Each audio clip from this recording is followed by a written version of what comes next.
So hi guys, இன்றைக்கி நம்ம பார்க்க போகிற படங்கள் கோட் ஃபிலிமோட இன்ஸ்பிரேஷனல் ஃபிலிம்ஸாக நம்ம கருதக்கூடிய படங்கள். டாப் 5 கோட் இன்ஸ்பிரேஷனல் ஃபிலிம்ஸ்னு இதை ரிஜிஸ்டர் பண்ணலாம். நம்ம ஒவ்வொரு கதையாக நம்ம டைரியில் ரிஜிஸ்டர் பண்ண போகிறதாவே நான் இதில் மென்ஷன் பண்ணுறேன். So don't miss it, keep support us.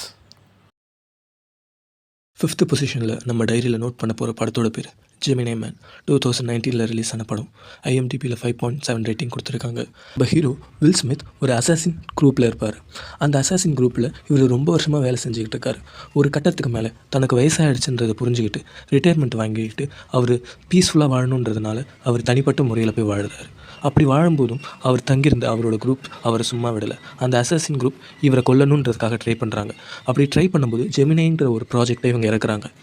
அந்த ஜெமினினா என்ன, இவரை கொல்ல வந்த அசாசின் யார், அந்த அசாசினுக்கும் இவருக்கும் உண்டான ஒரு கனெக்ஷன், அதுதான் இந்த படத்தோட ஒட்டுமொத்த கதை.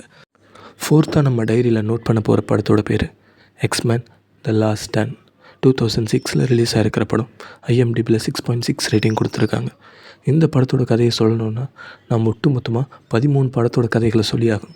ஆனால் சிம்பிள் லைனில் சொல்லணுன்னா, எக்ஸ்மேன் இருக்காங்க, அ பவர்ஃபுல் ஹியூமன் பீயிங். அவங்கள பார்த்து நம்ம கவர்மெண்ட் அகெயின்ஸ்டாக ஒரு ரூல் கொண்டு வராங்க.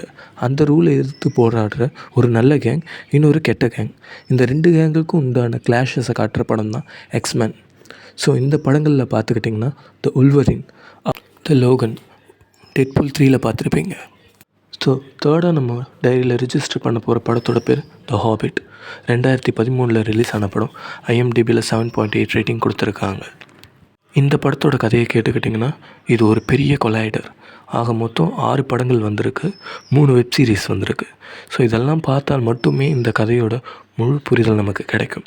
ஆனால் சிம்பிளான ஒரே லைன், இதோட main time line Lord of the rings.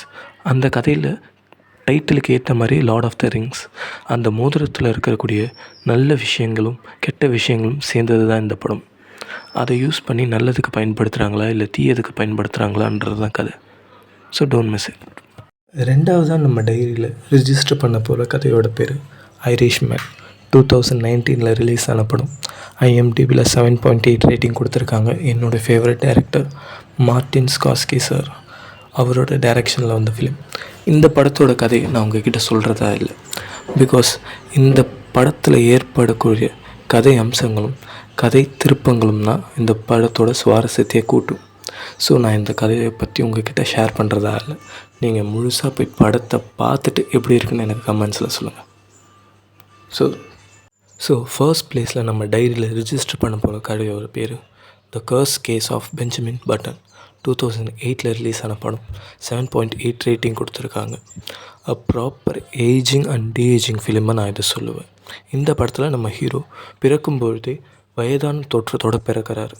அவர் வளர வளர அவருக்கு இளமையான தோற்றம் வருது. ஸோ அப்படி இளமையாகவே இருந்தார்னான்னு கேட்டால் அதுதான் இல்லை. இந்த படத்தோட இறுதியில் நமக்கெல்லாம் பெரிய ட்விஸ்ட் காத்திருக்கும். சரி, அப்படி என்ன தான் இந்த பிரச்சனை இவருக்கு இருந்தது, அப்படி என்ன தான் இவர் கஷ்டங்களை அனுபவிச்சார், அப்படி என்ன தான் இவர் தன் வாழ்க்கையில் சந்தித்தார் அப்படிங்கிற இந்த ஒரு கதையை சுவாரஸ்யமாக சொன்ன படம் தான் இந்த படம். இந்த 5 படங்கள் மட்டும்தான் கோட்டோட இன்ஸ்பிரேஷனான்னு கேட்டுக்கிட்டால் கண்டிப்பாக கிடையாது. இன்னும் நிறைய படங்கள் வரிசையில் காத்திருக்கு. இந்த படத்துக்கு நீங்கள் எப்படி சப்போர்ட் பண்ணுறீங்கன்னு பார்த்துட்டு நான் பார்ட் 2 ரிலீஸ் பண்ணுறேன்.